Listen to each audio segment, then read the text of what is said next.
Vamos ler a palavra do Senhor e orar. João, capítulo 16, verso 33. Então vamos ler João. Isso. Vamos ler então essa manhã João, capítulo 16, a partir do verso, unicamente o verso 33. Diz assim a palavra do Senhor: Eu lhes disse essas coisas para que em mim vocês tenham paz. Neste mundo vocês terão aflições, contudo, tenham ânimo. Eu venci o mundo. Amém? Feche seus olhos, vamos orar. Senhor Deus, nós te louvamos e te agradecemos pela oportunidade dessa manhã de estarmos em conjunto, em comunidade, procurando conhecer mais a tua vontade para nós, Senhor, e também nos colocando à disposição para nós sermos servos teus, para sermos servos dedicados e melhores e sendo úteis para toda a boa obra que o Senhor deseja realizar em nós e através de nós. Senhor, abre a nossa mente para recebermos a tua palavra, que nós não venhamos ser guiados pelo nosso próprio senso, nossos desejos particulares, mas que possamos ser guiados pela tua vontade, pela tua palavra. Senhor, não deixa que seja o meu pensamento meramente, mas que seja o Senhor falando através de mim aquilo que o Senhor deseja para a minha vida e para a vida da igreja. Senhor, fortalece nossos entendimentos em Ti, nos abençoa, Senhor, e nos usa poderosamente. É o que nós pedimos e agradecemos. Em nome do Senhor Jesus. Amém. Amém? Pode se assentar. Chegamos hoje, então, ao final do nosso... Isso tem que ser no final que você faz essa graça comigo. Fala assim, gente, acabou. Aí, pessoal, tá, mas no início ainda não precisa fazer isso ainda não. A gente tem aqui o terceiro sermão relativo ao nosso livro Aconselhando Uns aos Outros, do Edward Welch, 8 maneiras de cultivar relacionamentos saudáveis dentro da igreja.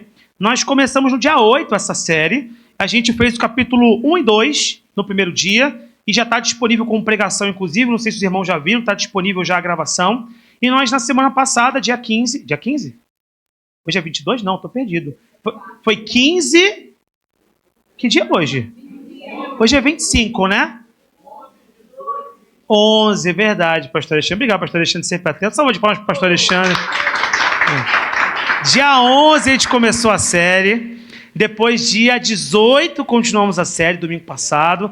A gente fez os capítulos 3, 4 e 5. E hoje, dia 25, estou um pouco perdido de cabeça, né? É a finalização da nossa série. É que falam que quando a pessoa é engravida, ela fica um pouco mais esquecida.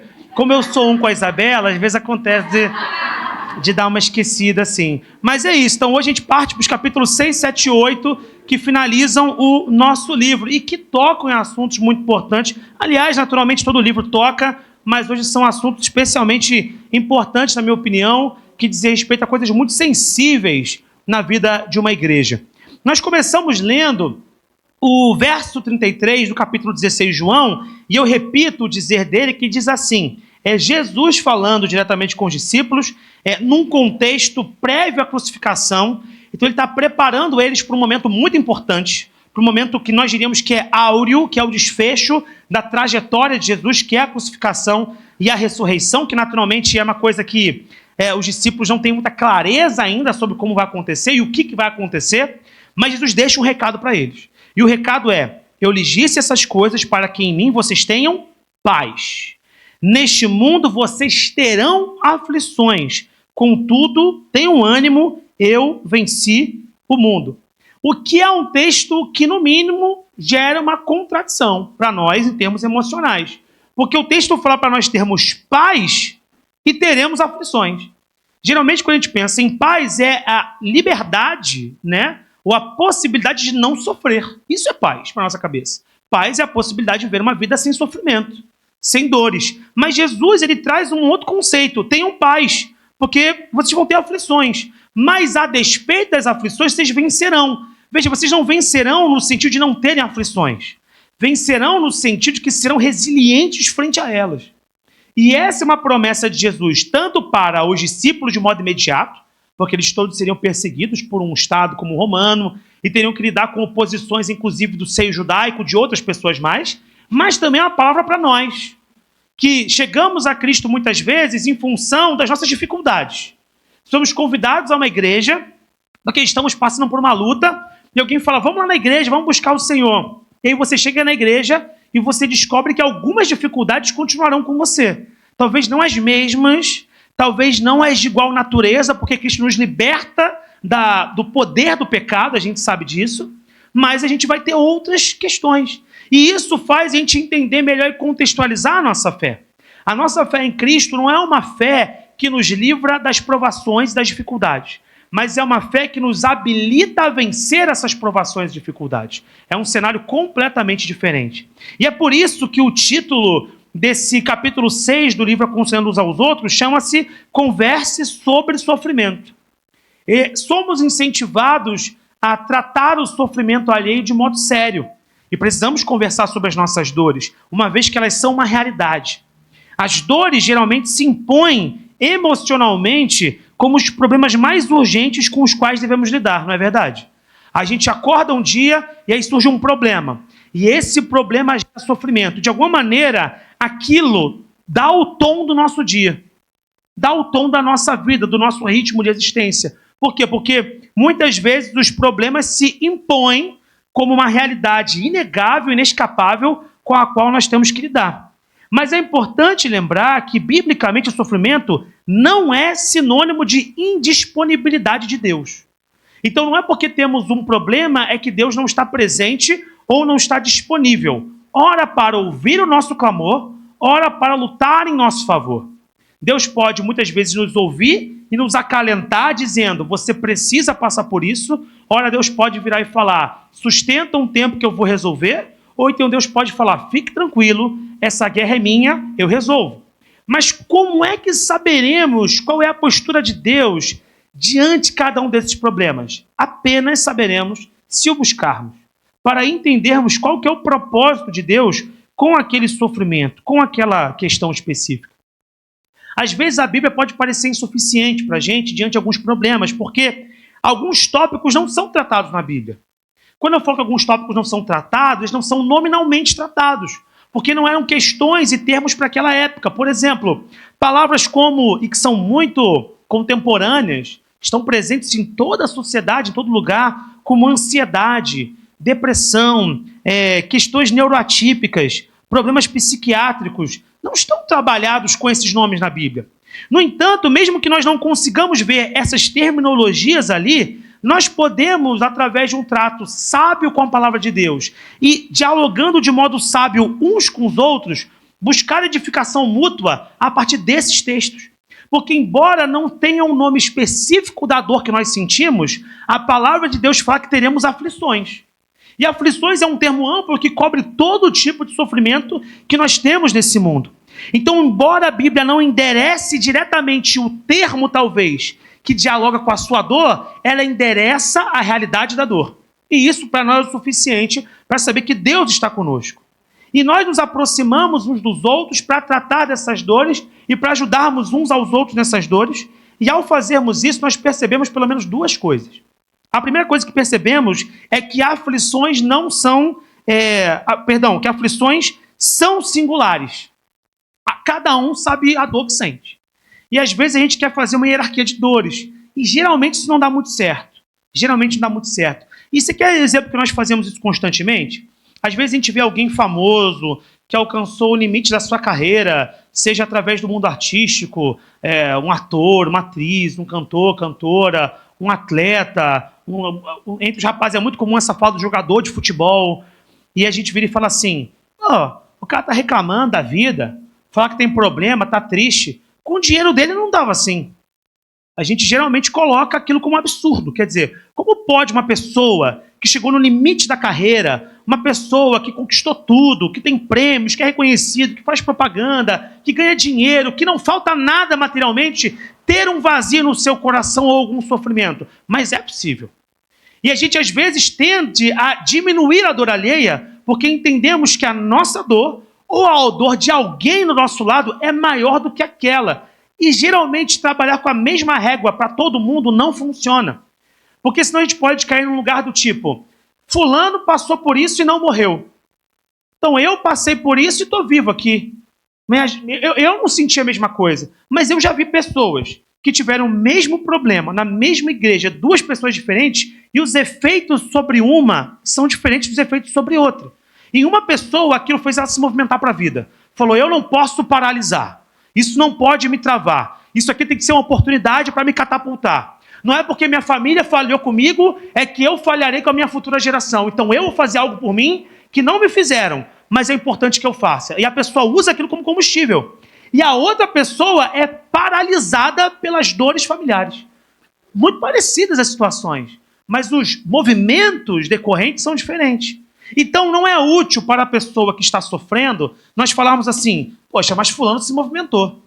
Geralmente não funciona, porque a mente humana é muito complexa.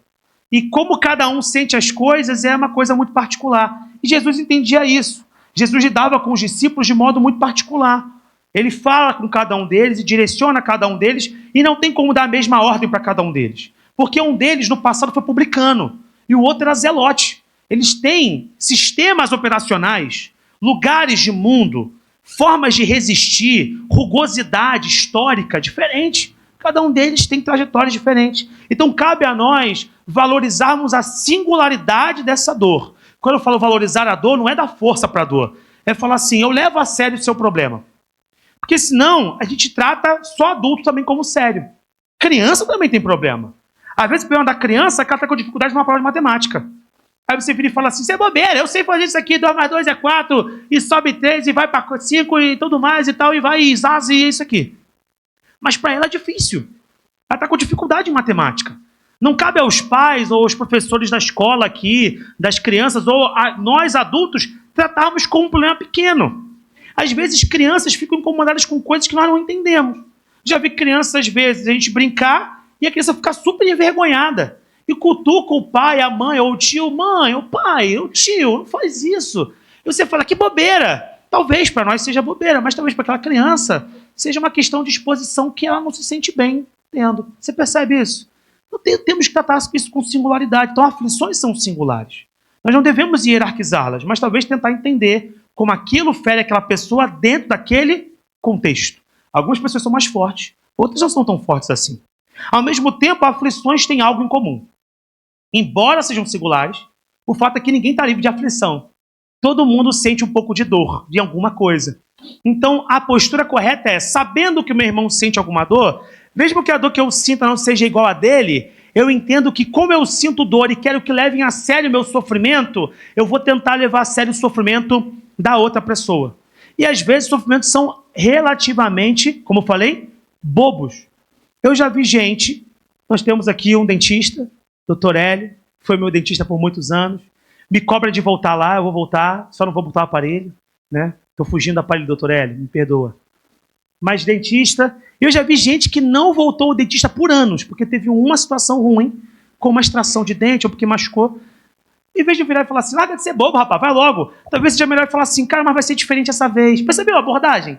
Vai ser diferente essa vez, cara. Aquela situação foi uma situação muito particular. Talvez aquele médico não tivesse preparado para te atender, não foi tão sincero com relação ao seu caso, mas eu conheço alguém que pode te ajudar, um bom dentista. A coisa é simples, mas a abordagem faz diferença. Se eu falar, larga de ser bobo, arranca logo isso. O cara fala assim, a boca não é tua, eu que sei. E não vou tirar. E às vezes, porque faltou esse cuidado, o dente fica, gera cárie, a pessoa fica com um problema que talvez podia ser diferente se eu tivesse dosado o meu trato com meu irmão. Eu não sou responsável pelo problema, mas eu posso ser responsável pela solução.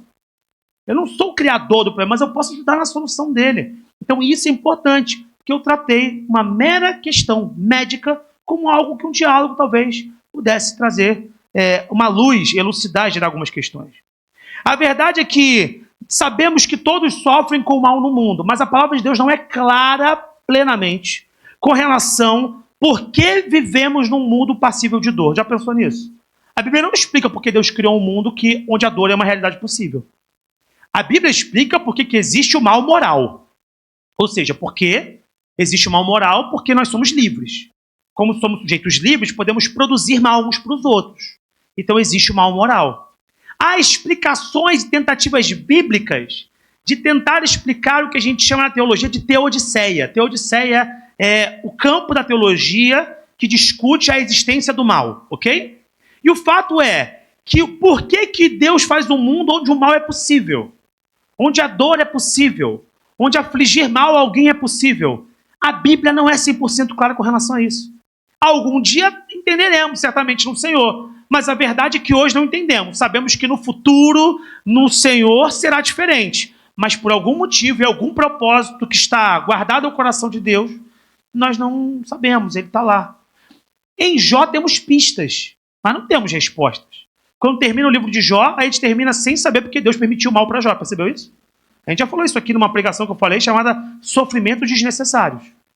Alguns sofrimentos acontecem e a gente não sabe. O que a gente pode evitar são sofrimentos desnecessários. Se você fizer o bem, se você fizer o mal, se você fizer o correto, se você fizer o errado, tem efeitos. Mas há coisas que escapam ao nosso controle. Nós temos impressões bíblicas e temos pistas. No entanto, não sabemos, e quem for sincero teologicamente sempre vai dizer, não sabemos 100%. A Bíblia não explica por completo, porque Deus cria um mundo onde a aflição é possível. Contudo, a despeito dessas limitações, nós temos duas certezas bíblicas. A primeira delas é que Deus segue acessível em meio ao sofrimento. Deus está acessível no meio da dor. Deus espera que nós clamemos a Ele e peçamos a Ele para que Ele faça parte das nossas dores. E Ele não está apenas ouvindo como um Deus sádico. Ele ouve tentando sempre interagir conosco e sentir os sofrimentos e participar das nossas dores conosco.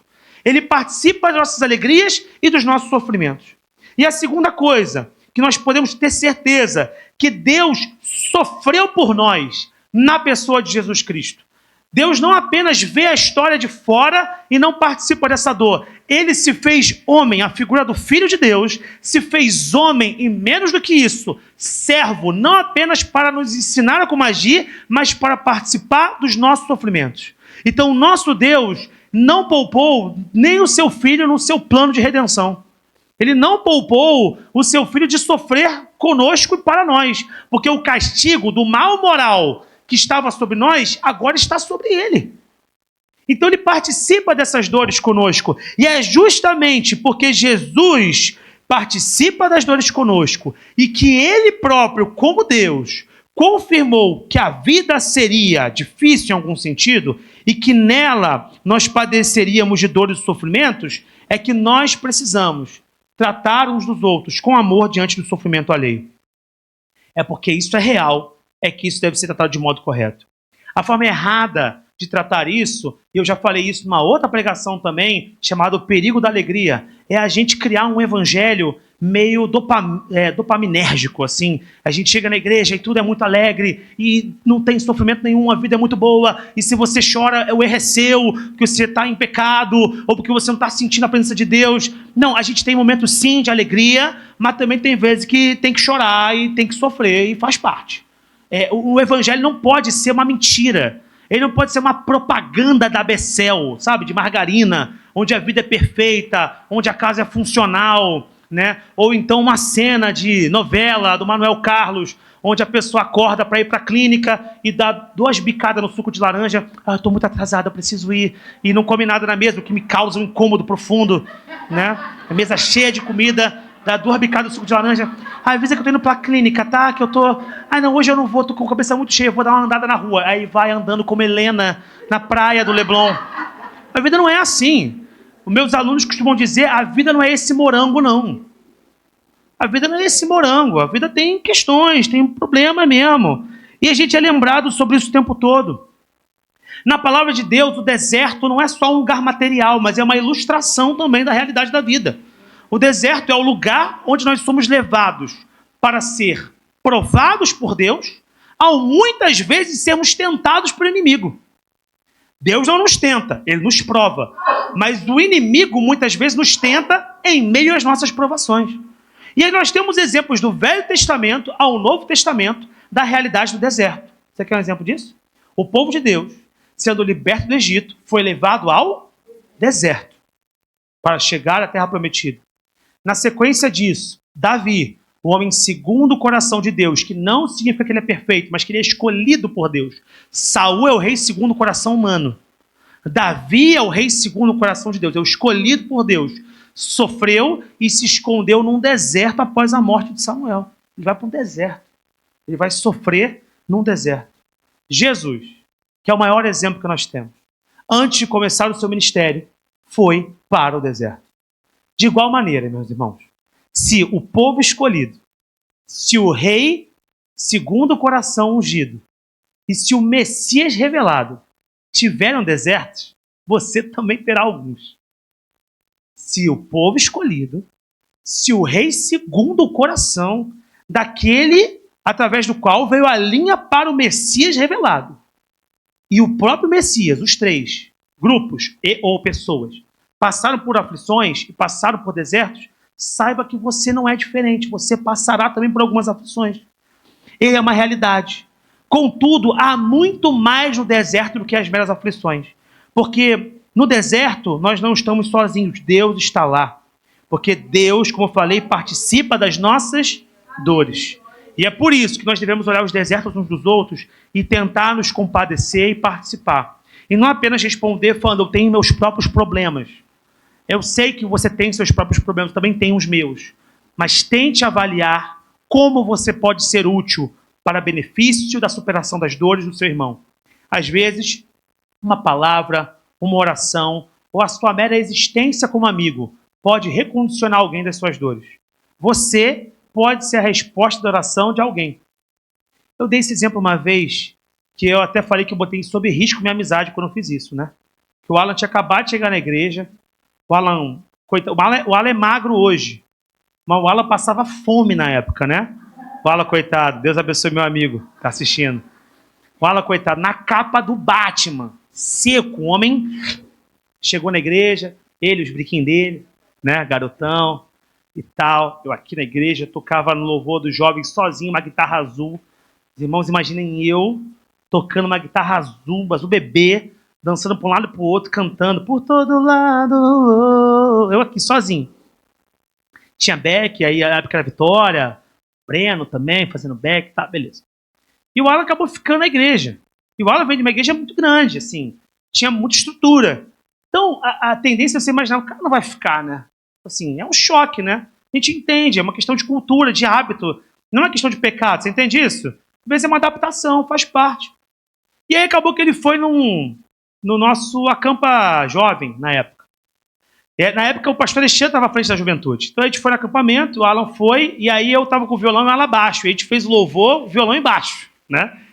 E aí a gente voltou do acampamento e tal, e aí lá em cima, numa festividade final dos jovens, cheio de comida ali, barará, eu virei pro Alan e eu quase declarei meu amor, né? Eu virei e falei assim, cara, você é a resposta de Deus para mim. O Alan ficou olhando assim, amém. E depois ele falou, não, cara, você também, não sei o quê. Por quê? Porque naquele momento eu precisava de um amigo. Não era um problema grave, você percebe? Mas para mim era uma questão.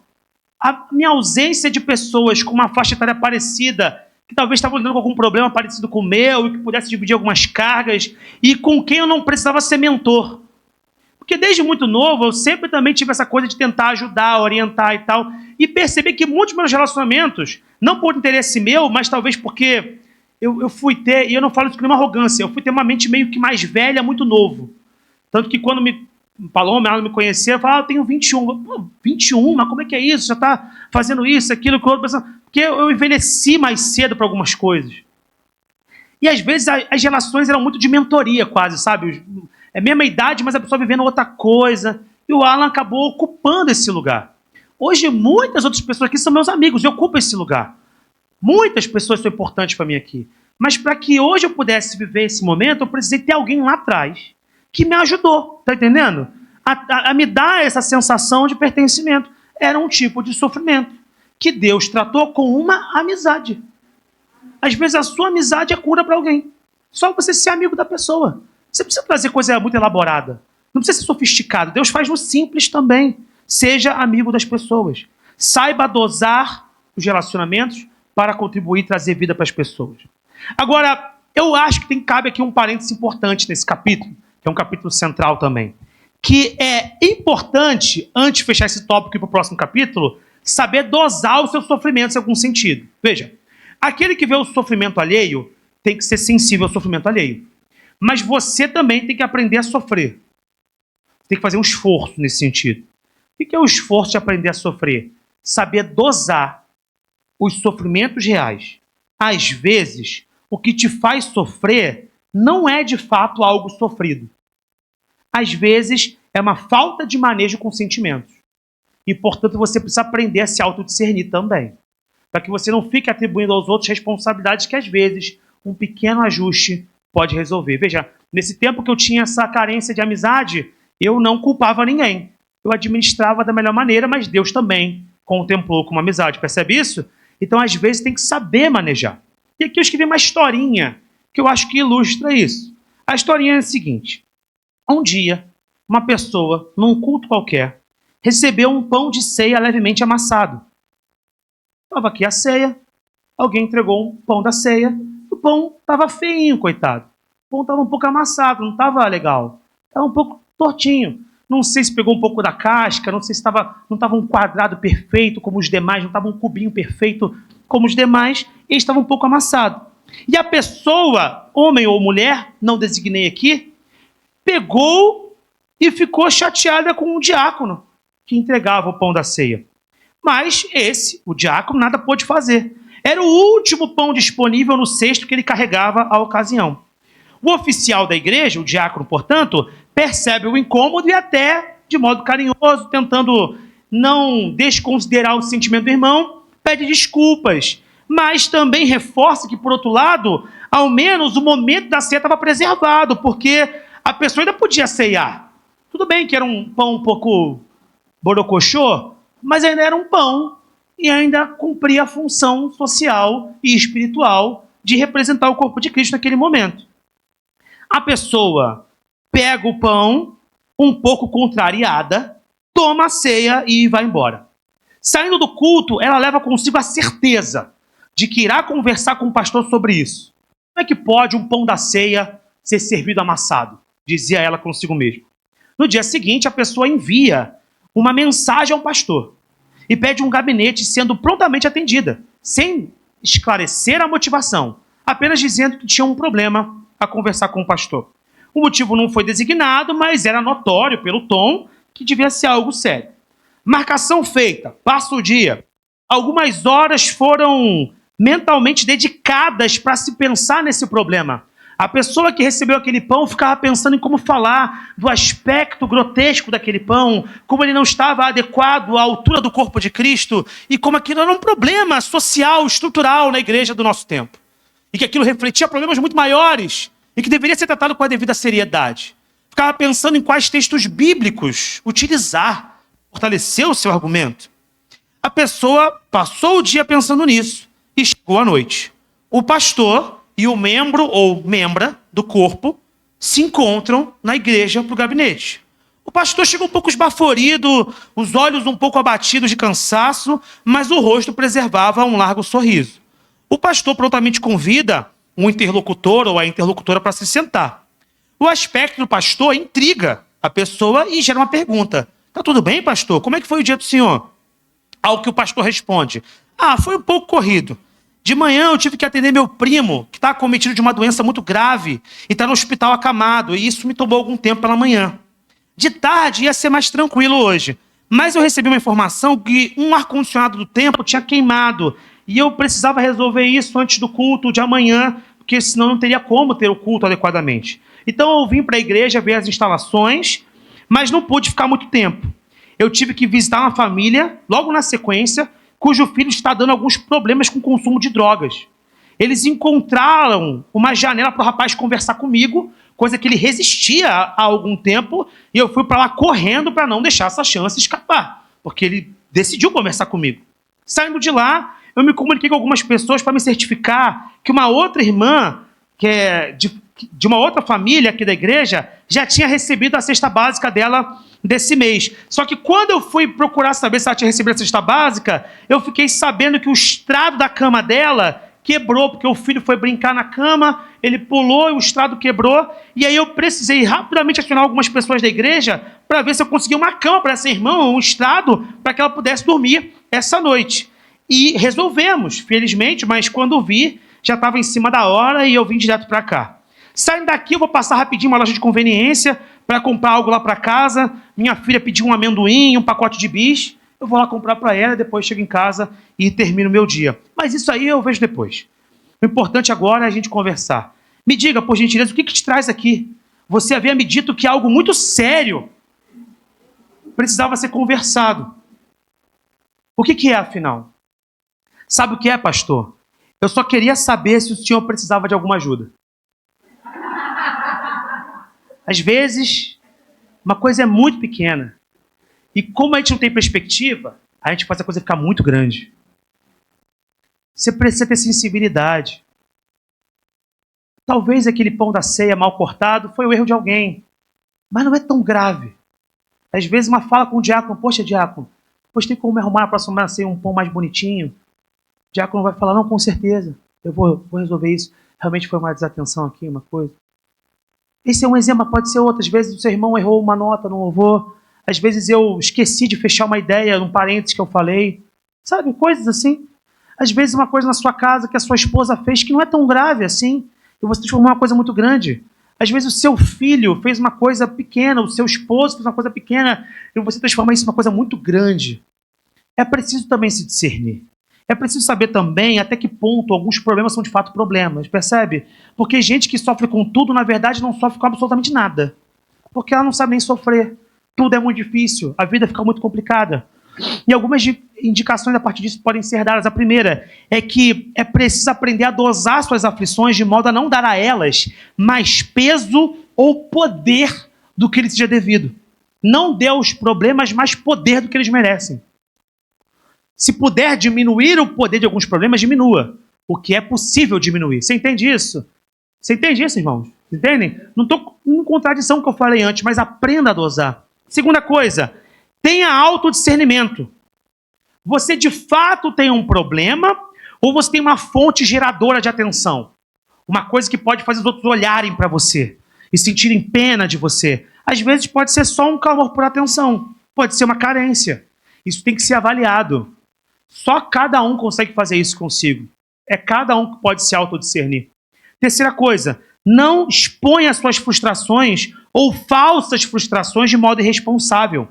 Não torne gratuitamente uma coisa pública, sabe? Falar para todo mundo de uma coisa que não é tão grave assim, ou usar as redes sociais, ou falar aos quatro ventos para comover muita gente. Isso não é sábio da sua parte. Na verdade, isso revela muito mais sobre você do que sobre o problema. Muito mais sobre você, sobre a sua, talvez, incapacidade de gerenciar os seus sentimentos de modo adequado. Quando você reclama demais de coisas que talvez não sejam tão grandes. Perceba, todos têm que ter sensibilidade com as suas dores. Mas se todo mundo perceber que você é Zé Problema, ninguém vai levar mais a sério. Você está entendendo isso? E ao mesmo tempo nós temos que ter sensibilidade. Mas se tudo é problema, as pessoas falam, ele não tem tanto problema de verdade, porque tudo é problema, ele é assim, ele é reclamão mesmo, ele é chatinho desse jeito. Não deixe que as pessoas desconsiderem você pelas suas próprias falhas. Tenha dose. Melhor regra é o equilíbrio. Avalie de fato o que é problema e coloque na caixa do problema. E veja o que é bobagem e coloque na caixa da bobagem. Às vezes, quando eu era mais novo dando aula, uma fala de um aluno mexia muito comigo. Um elogio ou uma crítica. Hoje eu percebo que a fala de um aluno de modo isolado não é tão determinante para a minha carreira como um todo. Não é que eu não leve em consideração, mas é que não para a minha vida, sabe? Meu dia. Às vezes um aluno falava assim, não gostei da aula de hoje. Meu Deus, eu pensava até de noite. Eu falava assim, meu Deus, eu não sirvo mais para essa profissão. Um aluno não gostou mais dessa aula. Eu não sei o quê. E eu percebi que eu estava dando muito peso para a fala de uma pessoa que talvez não gostou por N motivos. Se muitas pessoas não gostarem, talvez eu tenha que rever minha aula. Mas se uma pessoa no meio de 50, 100 não gostou, talvez tenha outros elementos que ajudem a explicar isso. Eu tenho que ter essa sensibilidade. E por fim, cogite terapia. Cogite. Estou falando que você tem que fazer, que todo mundo tenha que fazer, mas talvez você precise. Não é nenhum pecado isso. Pessoas com problemas físicos tomam remédios para os problemas físicos. Pessoas com problemas emocionais lidam terapeuticamente com seus problemas emocionais. Não há nenhum pecado nisso. A Nova Jerusalém Tijuca não condena psicologia, psiquiatria, ajuda médica. Se te é útil, se você encontra um profissional alinhado com as suas identidades, um profissional que seja cristão, ou então alguém que respeite a sua identidade como cristão, procure. Vi muitas pessoas melhorarem de vida quando fizeram terapia. Igor, mas talvez não precise. Ok. Assim como tem gente que não precisa de nutricionista. E tem gente que precisa. Tem gente que não precisa de personal trainer. Tem gente que precisa. Tem gente que não precisa, talvez, de uma terapia. Tem gente que precisa. Não avalie sua necessidade pelo seu irmão. Ah, mas o outro não faz. Mas você não é o seu irmão. Talvez você precise. Leve isso em consideração. Amém? Próximo capítulo do livro é Conversa sobre o Pecado. E aqui chega num ponto difícil. E conversar sobre sofrimento já é difícil, você expor suas dores. Conversar sobre pecado é um pouco mais difícil ainda. Por quê? Porque o pecado, ele expõe muita gente.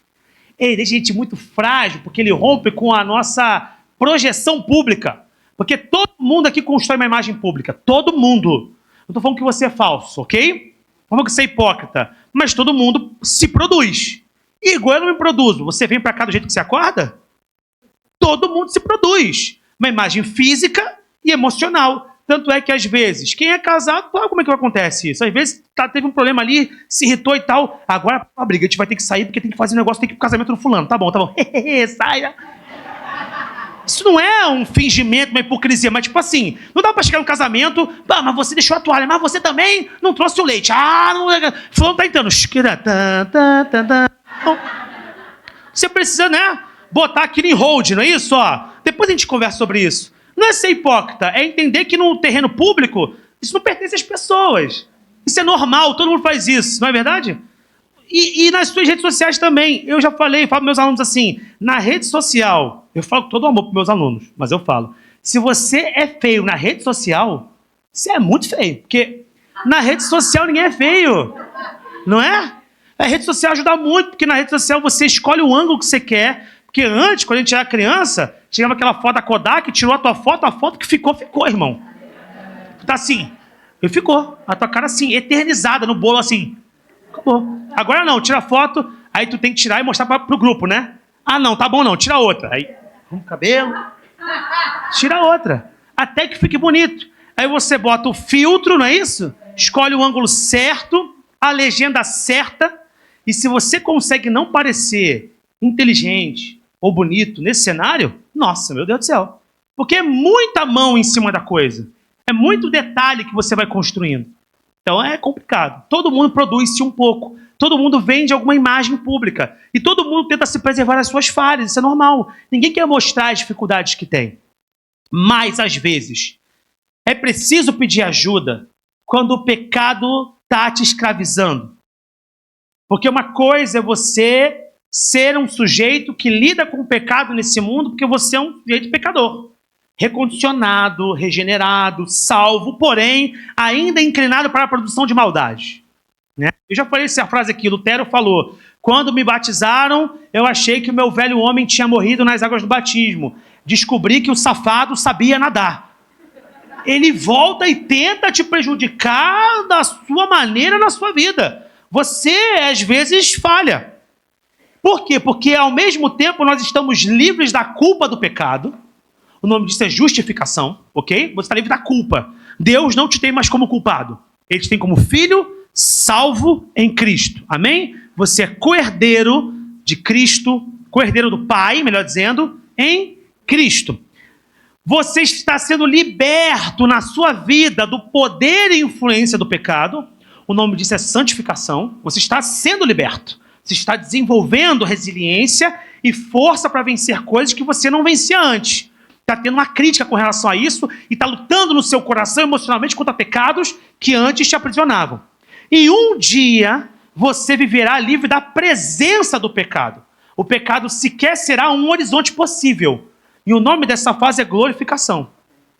Então vai chegar esse dia, mas hoje nós estamos lidando com um mundo onde o pecado é real. Então nós não estamos condenados nos nossos delitos, porque somos justificados. Mas ainda vivemos num mundo onde o pecado é factível. Ele é possível, ele é realizável. Então, quando a gente abordar o tema do pecado como realidade, nós precisamos entender que esse tema não é um tema alheio a nós. Às vezes, eu brinco muito com os alunos. Às vezes eu falo assim, não, porque o povo brasileiro, eu falei, nossa, e você o quê? Tu tá alheio ao povo? O povo brasileiro, eu não, eu sou o escolhido. Mas o povo brasileiro, as pessoas, a humanidade, é sempre fora. Eu não. Não, quando você tratar o tema do pecado, converse com o seu irmão entendendo que você lida com dificuldades de pecado tal como ele. Isso te coloca numa posição de humildade e alinha as expectativas e o nível da conversa. Quando você for conversar, portanto, entenda que ele peca, mas você também é passível de pecados. Conversas sobre pecado precisam ser edificantes. Se elas não forem edificantes, elas são estimuladoras. Você quer um exemplo? Alguém vem e fala assim, não, meu irmão, pô, tem uma mulher me dando mole, e eu tô com uma... Dando exemplo de vida real, ok? Dando mole e tal. Cara, eu não posso fazer isso.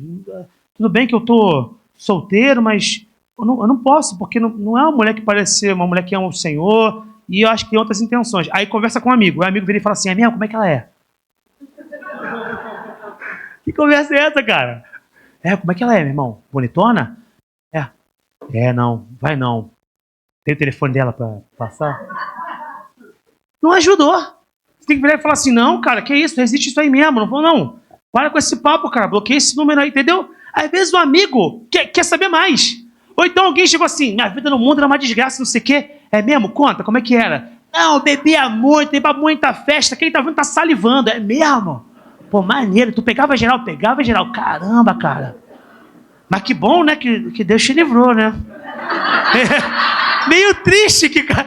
Cuidado com a conversa. Você não quer estimular o cara a voltar pro pecado. Você quer, entendeu? Você quer repreender esse pecado e falar assim, é verdade, mas olha, glória a Deus que Deus te libertou, né? Te deu uma família bonita, uma casa abençoada. É isso mesmo, olha. Você vai usar isso para abençoar muita vida. Você vai contar o testemunho de como Deus te libertou. Bota o tom da conversa direito. Senão você vai estimular em vez de tirar. Quem aconselha também, por outro lado, não precisa chegar vendendo virtude. Ah, não, porque eu fiz isso, é mesmo? Eu nunca fiz isso, não. Mas fala mais para mim sobre o que você fez. Não vai adiantar. Já criou uma distância. Não chega vendendo virtude. Chega tentando conversar na boa. Chega tentando entender que você também é produtor de desobediência. Pecado é desobediência a Deus. Ao cabo é isso. E tem 3 formas de pecados serem tornados públicos. 3 formas. A primeira forma, o pecado confessado. Alguém chega para você como seu amigo e fala assim, cara, tô com uma luta numa parada. Tem como tu me ajudar? Se alguém chega a ponto de confessar para você, é que essa pessoa tá levando a sério e tá lutando contra isso. Abraça e luta junto. Se você não consegue fazer isso sozinho, fala assim, então vamos junto com o pastor? Vamos lá, que eu vou te levar, porque eu acho que se eu for te ajudar, isso talvez até caia. Que não é muito a minha, mas vamos junto procurar alguém, entendeu? Que quem confessou tá pedindo ajuda, tá desesperado e tá lutando contra. Mas também tem pecados presenciados, coisas que nós vemos, que não foram confessadas, e contados, porque a informação pode circular. Algum terceiro pode contar com relação a alguma coisa que alguém fez. A Bíblia mostra pra gente que existem formas diferentes de abordar cada uma dessas situações. Quem confessa já assumiu que passa por uma batalha, reconheceu que é um problema, e é preciso avaliar circunstancialmente como a gente pode ajudar essa pessoa. Quando a gente está preocupado com a pessoa, a gente é levado a conversar sobre o pecado sem tom acusatório. E às vezes fazer boas perguntas ajudam. Por que você se sente assim? O que te leva a fazer isso? Tem algo que você faz que você acha que facilita chegar nesse ponto? Ou você entende que é uma coisa... Meu som parou? Ah, voltou. Ou você acha que é uma coisa totalmente externa a você? Fazer perguntas é importante. Jesus fazia perguntas. Não é só o que queres que eu te faça, mas né, uma série de perguntas Jesus fazia para as pessoas, dialogava com elas no dia a dia, tentando encontrar e fazê-las entender a própria situação delas. A pergunta certa te faz pensar. Pergunta é problema. Problema gera intriga. Intriga gera solução. Então, às vezes, a pergunta certa pode ajudar, mas não em tom acusatório. Quem acusa é o diabo. A gente está aqui para resgatar. Então, a gente resgata pessoas. Então, perguntas corretas ajudam. Mas, nas demais ocasiões em que o pecado não é diretamente assumido, mas é presenciado, aí cabe diferentes abordagens a depender da natureza do pecado. Se é uma coisa que eu percebo que alguém fez, que é uma coisa ruim, às vezes a abordagem direta, sincera e amistosa pode ajudar. Virar e falar assim, cara, deixa eu te falar uma coisa. Não me leva a mal, irmão. Quero conversar com você como seu amigo. Cara, eu fiquei sabendo que você fez isso aqui. Cara, é verdade? Eu tô vindo não para te acusar, para te ajudar, mano. Vamos estar junto em Cristo. Tu precisa de ajuda com relação a isso?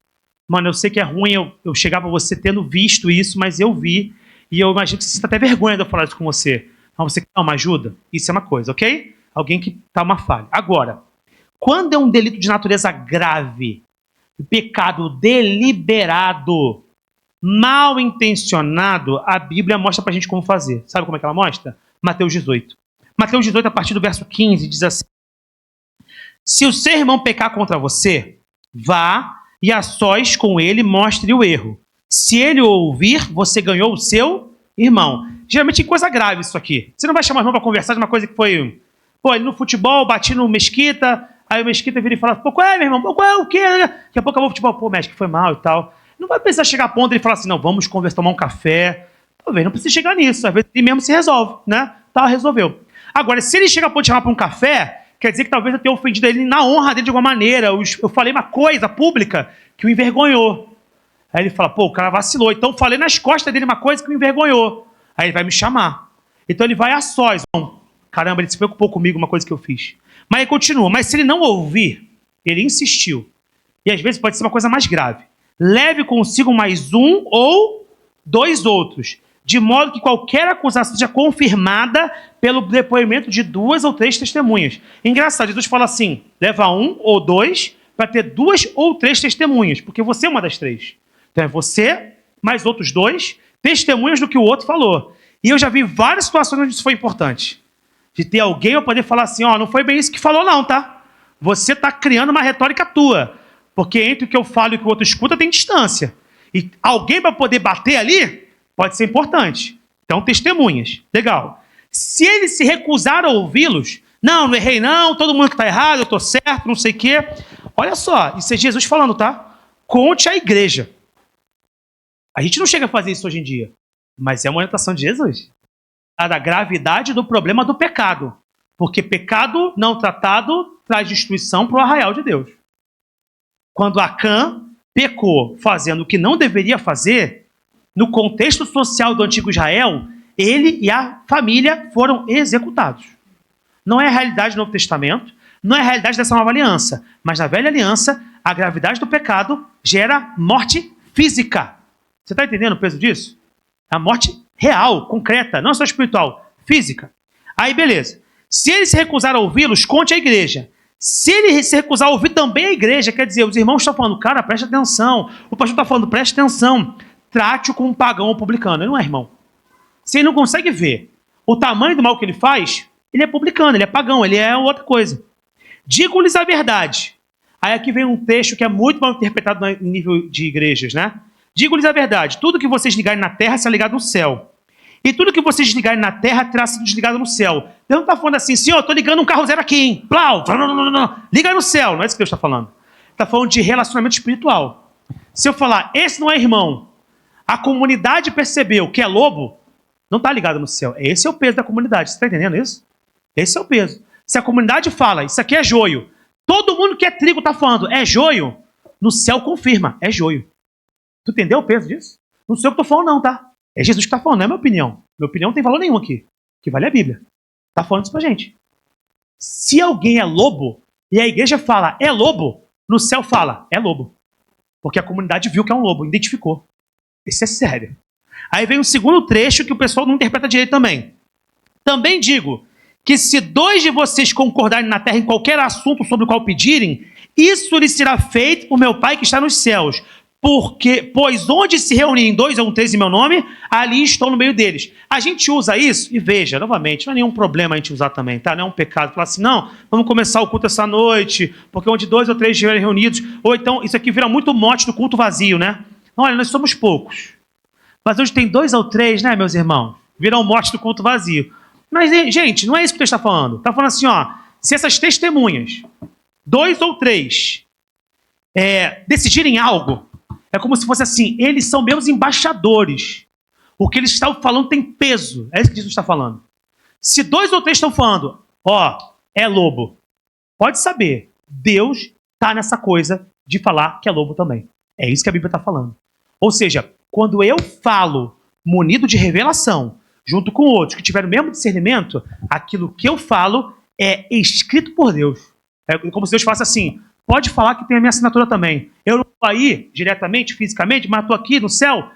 Eu estou selando isso aí. É verdade o que estão falando. Porque eu estou revelado por Deus. Não é porque Deus fala assim, ele dobra a minha vontade. É porque a revelação de Deus chegou a mim e eu me identifiquei mal. Tá entendendo isso? Então, quando é um caso muito grave, tem que ser feito assim. Então é preciso entender isso. Se você está vendo alguém que está perturbando a ordem comunitária, às vezes tem que entender que pode ser joio e pode ser lobo. Ah, mas não parece lobo. Por isso que é lobo com pele de ovelha. Nenhum lobo vem com o dente para fora, com sangue caindo do dente, do canino. Ele parece ovelha. Agora, note, esse é um caso muito grave, ok? Amém? Muito grave. Mas em relações cotidianas de pecados de tratamento particular, não é isso. Porque geralmente as pessoas, e eu vejo isso aqui, as pessoas são sinceras. E a gente tem que tentar entender a sinceridade dos irmãos e ajudá-los a andar na fé. Um adendo importante, e aqui é só um parênteses último, onde está no último capítulo, que é muito curto, um adendo importante deve ser feito em relação a casos criminais. Casos que exigem o rigor da lei não podem ser tratados como desvios comuns. Casos que exigem o rigor da lei não podem e não serão aqui jamais tratados como desvios comuns, devendo ser tratados pelos termos da legislação nacional. A saber, violência doméstica não é um pecado comum, é crime. Abuso sexual não é um pecado comum, é crime. Desvios financeiros não é um pecado comum, é crime. Tráfico de influência não é um pecado comum, é crime. Falsidade ideológica não é um pecado comum, é crime. Se há uma coisa criminal, não trate apenas com um pecado. Vamos orar. Vamos orar sim, mas vamos passar uma polícia antes? Vamos lá rapidinho na delegacia? Vamos orar. Vamos falar com o delegado. O delegado também é crente. Tem vários da gente. Não dá para tratar como uma coisa, não, é doméstico, é nosso. Não é nosso, não. A gente não pode segurar o tamanho desse problema assim. Isso é coisa séria. Então, teve um caso, não pode ser jamais no nosso meio. Uma pessoa apanhou na casa. Fala assim, não, vamos orar pelo teu casamento. Fala assim, meu irmão, olha só, mete o pé, tá? Ele já te abandonou. Abandono, Deus te protege. Fica tranquila, mete o pé. Sai fora. Vamos para a polícia, dá o nome, distanciamento. Ah, mas eu amo. Aí você tem que tentar falar, minha irmã, presta atenção. É nosso dever, ok? É nosso dever. Minha irmã, presta atenção, minha irmã. Isso vai matar você. Tem que ser sincero. Se a pessoa não gostar, a gente não tem o que fazer. Tá entendendo isso? Mas da nossa parte, a gente vai até o limite. Minha irmã, mete o pé. Esse homem não gosta de você. Ele tá só ali se fazendo de você, mas não te ama, não. Ele te bateu, minha irmã. Mete o pé. Ah, não sei o quê. A gente não tem como forçar o limite. Já vimos casos, aqui mesmo na rua uma vez aconteceu, um cara bateu na mulher, a polícia chegou, a mulher, não foi nada. A polícia não pode levar, infelizmente. Porque tem que ter o testemunho concreto que a pessoa, né? Senão a polícia vai fazer o quê? Não tem que fazer. Mas a nossa responsabilidade é sua, minha, não é entubar isso, não. Eu falei assim, ó, bateu em você? Como é que é isso? Não, acontece. Como assim acontece? Isso é sério, sai fora. A sua responsabilidade é essa, a minha também. Abuso, não, mas tocou de modo impróprio, foi uma vez só. Não tem uma vez, não tem duas, não é bater. Tem coisa que não tem negociação. Mentiu, pecou, é grave. Todo pecado é pecado. Mas tu não feriu alguém na dignidade dela, nesse nível, tá entendendo? Um dia foi lá, fez uma bobagem, viu um negócio que não tinha que ver, pensou um negócio que não tinha que pensar, sentiu um negócio, aí a gente ajuda. Agora, criminoso é criminal. A gente ora para recondicionar, tem que pagar no termo da lei. Amém? Amém. Não tem negociação isso. Então, retomando os casos de pecado, para a gente terminar, que podem ser da igreja, pecados que a gente tem que conversar sobre. Não esqueça que Jesus, quando você for tratar o pecado com seu irmão, sobre o pecado dele, não apenas é poderoso para perdoar. Jesus é poderoso também para perdoar. Mas ele deseja perdoar. Porque às vezes a gente vai pedir perdão para o Senhor e a gente sabe que ele é poderoso, mas a gente esquece que ele quer perdoar. E a gente fica se martirizando pelo pecado que cometemos. Não, Jesus não é poderoso para perdoar.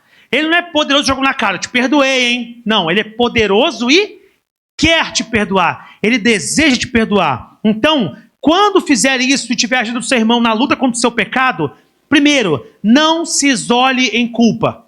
Não se isole em culpa. Gente isolada é mais fácil de ser presa do inimigo. E segunda coisa, demonstre gratidão a Deus.